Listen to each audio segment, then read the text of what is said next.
All right, let's jump right into this explainer and unmask a set of invisible acoustic forces that are likely stealing power and efficiency right out of your engine. It's this hidden, high-speed battle happening inside your intake manifold every single time you start your car. And honestly, the physics behind it are absolutely fascinating. You know that sound, right? That rough, lopey idle of a heavily modified engine. That aggressive, uneven chop that muscle cars and track builds always have at a red light. Well, what's really wild is that this sound isn't just an engine sounding cool. It's actually the result of a highly complex fluid dynamics problem. You are literally listening to the engine choking on its own exhaust gases. To figure out why that happens, here's our roadmap for today. We're going to cover the anatomy of intake reversion, pressure waves and overlap, the actual cost to performance, how to diagnose this reverse flow, and finally, engineered anti-reversion solutions. Okay, let's kick things off with Section 1, the anatomy of intake reversion.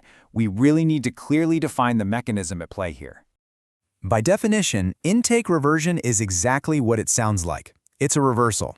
Instead of your air and fuel flowing cleanly into the cylinder like it's supposed to, the mixture momentarily flows backward. It pushes right up the intake port, fighting against the intended airflow.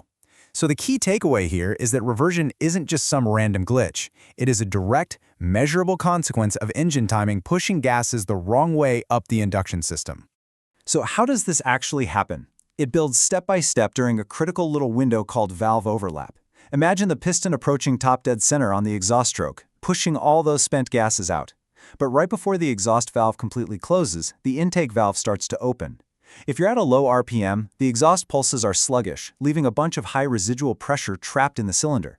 Since that trapped pressure is higher than the pressure sitting in your intake manifold, the expanding exhaust gases take the path of least resistance. They push backward, essentially hijacking the intake tract and totally contaminating your fresh air fuel mixture. Which brings us to Section 2, pressure waves and overlap, because the fluid dynamics here get really interesting. A lot of people picture airflow into an engine like water flowing out of a garden hose, but that's entirely wrong. Inside your intake tract, air actually behaves like a massive, compressible spring. It's not a steady stream at all. It's constantly bouncing back and forth. Every single time a valve slams shut, it abruptly stops that moving column of air, which creates a high-pressure pulse that bounces off the intake plenum and travels right back toward the valve. This is also why plenum volume is so crucial. A large plenum will damp those pressure waves, while a smaller one will give you snappy throttle response, but seriously amplify those bouncing pressure oscillations. And these invisible pressure waves? They are moving incredibly fast. They travel through the intake system at literally the speed of sound, which is roughly 346 meters per second at ambient temps. So if one of those high pressure waves bounces back and smacks the intake valve the exact moment it opens during overlap, boom, it forcefully rams air backward, creating a severe reversion pulse. Now, your camshaft is the main culprit in all of this. Bumping up camshaft overlap duration is basically leaving the front door wide open for reversion. A standard mild street cam only has about 20 degrees of overlap, so you get a buttery smooth idle and almost zero reversion. But look at the full race cam profile. With 110 degrees of overlap or more, you are severely compromising low RPM drivability just to chase top-end power. Anything below 4,500 RPM and a race cam creates extreme reversion. The car becomes barely drivable on the street because it's just constantly blowing its intake charge backward. All right, let's move into Section 3, the cost to performance.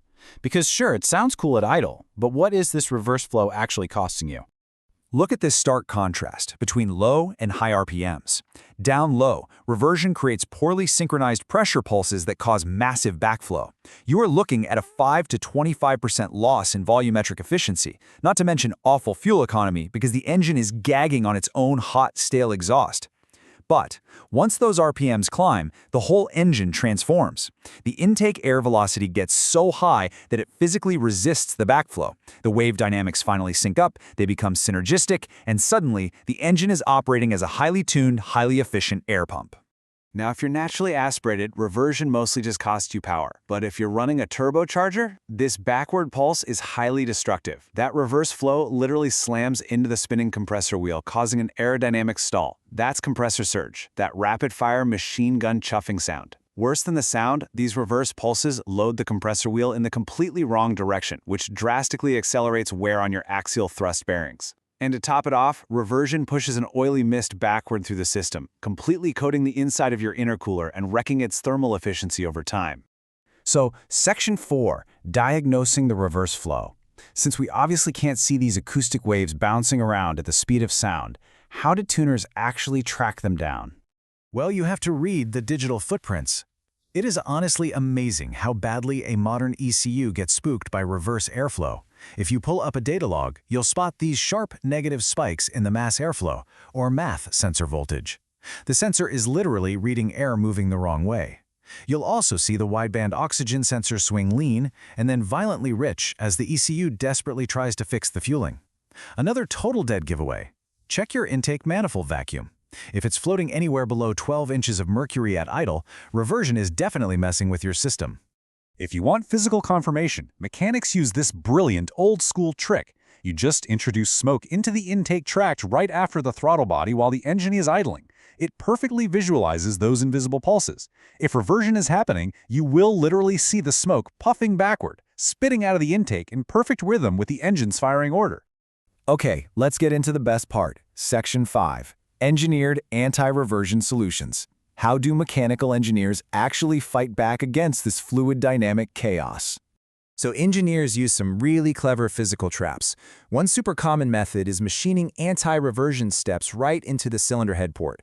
We're talking tiny little geometric ledges, maybe 0.5 to 2.5 millimeters. When a reverse pulse hits that step, it reflects back toward the cylinder instead of traveling up the intake. Another awesome solution is the reed valve. These are thin, one-way spring steel or carbon fiber pedals. You see them on 2 strokes all the time. They literally just snap shut and block the backflow the exact instant the pressure reverses. But they don't just rely on physical blocks. Engineers use math to essentially weaponize the acoustic waves. They use formulas exactly like this one to tune the physical length of the intake runners. By carefully matching the runner length to the engine's target RPM and the speed of sound, they ensure that the returning, positive pressure wave arrives back at the intake valve at the perfect millisecond. It literally rams fresh air into the cylinder and completely overpowers the reversion pulse. And hey, if changing the runner length isn't quite enough, they slap on a Helmholtz resonator. You've definitely seen these on factory air boxes. They look like weird, empty plastic boxes just hanging off the main intake tube. They're basically acoustic shock absorbers. The internal cavity is perfectly sized so that when a specific reversion-causing frequency hits it, the wave bounces around inside the box and entirely cancels itself out. It is engineering magic. Beyond just changing the physical geometry, modern electronics have totally revolutionized this battle. Variable valve timing, or VVT, physically alters the camshaft timing on the fly. Down at low RPMs, the computer retards the intake opening, shrinking that overlap window to completely stop reversion, and then opens it wide up at high RPMs for peak power. Meanwhile, sequential fuel injection just sidesteps the problem entirely. It precisely times the fuel spray, holding it back until the reverse pressure wave has safely passed, guaranteeing that unburned fuel isn't blown backward into the manifold. All of this leaves us with a pretty fascinating final thought. When you realize that the engine in your car is not just some simple air pump, but rather a complex, breathing acoustic instrument balancing wave dynamics at the speed of sound, it really makes you wonder. If intake airflow is truly just controlled chaos, how much further can engineers push these invisible forces before the physics simply push back? I'll tell you what, the next time you hear that aggressive, choppy idle next to you at a stoplight, you'll know exactly what invisible war is raging under that hood.